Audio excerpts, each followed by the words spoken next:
We have 5 people and a dog present for Brian Waters' speech.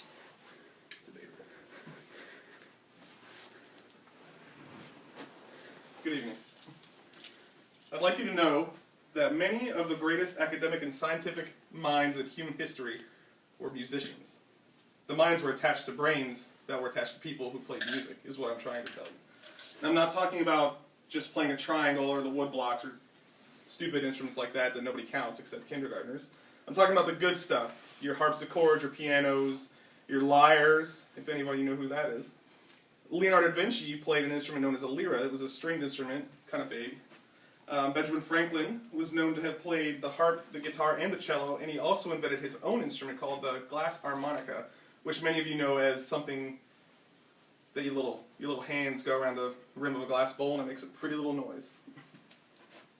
It's a glass harmonica. Thomas Jefferson and Albert Einstein were both avid violinists when they weren't writing constitutions or developing theories of relativity. Boring things like that. Now, it's no coincidence that many of civilization's greatest geniuses were all musically inclined. There must be some connection between music and the higher realm of human thought and achievement. I'd like you to know that early music education for children builds essential emotional and intellectual skills needed to be well-rounded adults. This is needed more than ever right now as our public education system is in distress. Music has a positive effect on both children and adults. It's not just because it's pleasing to our ears, but it also has quality music education can improve early cognitive development, enhance learning in other core subjects like math and reading, and can help develop critical thinking and leadership skills at an early age. According to the American Chemical Society, nearly 100% of high school students have won the Siemens Westinghouse competition in math, science, and technology. They play more than one musical instrument. It's been found on multiple other occasions that learning in general is only improved by musical training. Early public education in America is failing.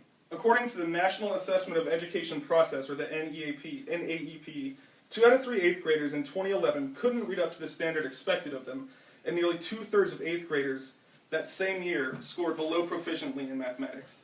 A year later, the NAEP showed that nearly 75% of 8th and 12th graders aren't proficient writers. The Editorial Projects in Education Research Center showed that in 2012, 1.1 million students failed to earn their diplomas. Another mind-blowing statistic shown by the Organization for Economic Cooperation and Development, or the OECD, is that in 2012, American students were ranked number 25 in math, number 17 in science, and number 14 in reading, as compared to 27 other industrialized nations. It's some pretty shocking information. Many children in America are still ill-equipped and ill-prepared to succeed in today's economy and job force. It's no secret that in order to get ahead in today's world, some kind of post-secondary education is a necessity in most cases. I'm not saying all cases. Some people, like Richard Branson, are super rich and not that smart.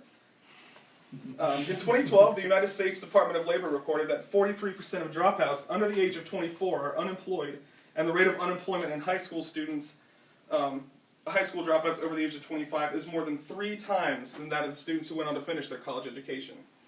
The OECD went on to find that in 2012, American males with college degrees could expect to earn almost $675,000 more over the course of their entire time in the job force than those without degrees. American women in the same situation could expect to earn about $340,000 more than those with no degrees. That's a pretty sweet deal if you've got that diploma. Now, another fact that might not prove too surprising to most is that music education programs across the country are in decline. In an article written for forchange.org by Brandon Taylor, we find that due to No Child Left Behind, the act in 2002, music programs in public education systems around the country have been narrowed, if not completely cut out. 10 plus years later, our education system is still feeling the effects of that act. Music is compared less important than other core programs. But that leads me to my next point. Early music education provides benefits to cognitive development. Musical training teaches students to think creatively and to envision multiple solutions to various problems. As there is rarely one correct answer to most questions involving the arts, students are able to break out of the box in their critical thinking and their analysis of other situations. Studying music also introduces students to all kinds of intergenerational culture. Music is hardwired into the cultural identity of any modern civilization, and each new territory can offer different qualities and aspects of several different musical styles.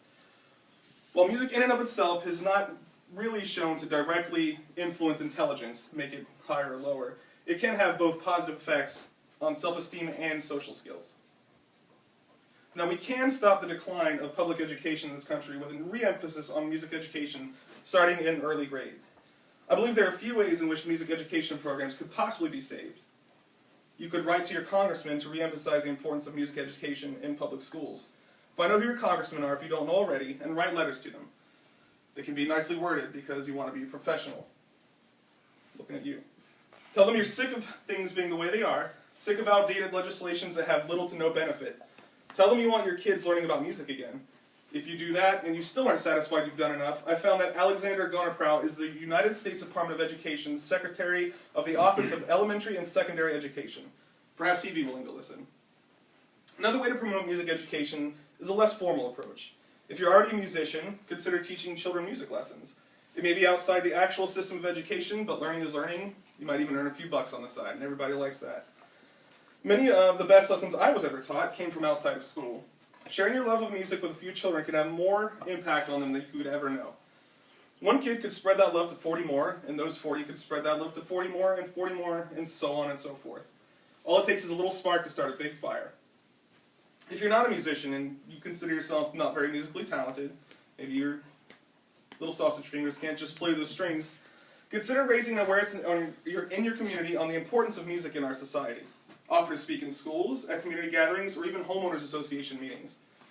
Anywhere you can get the chance to spread the word of how important it is that our children are learning about music is another potential location of that fire I was talking about.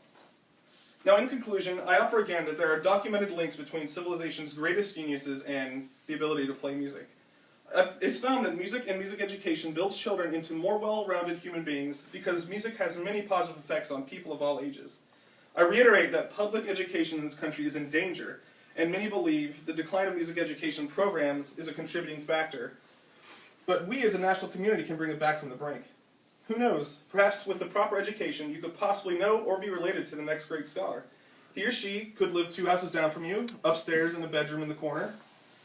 Or they could be your son or your granddaughter. They might even marry one of those descendants.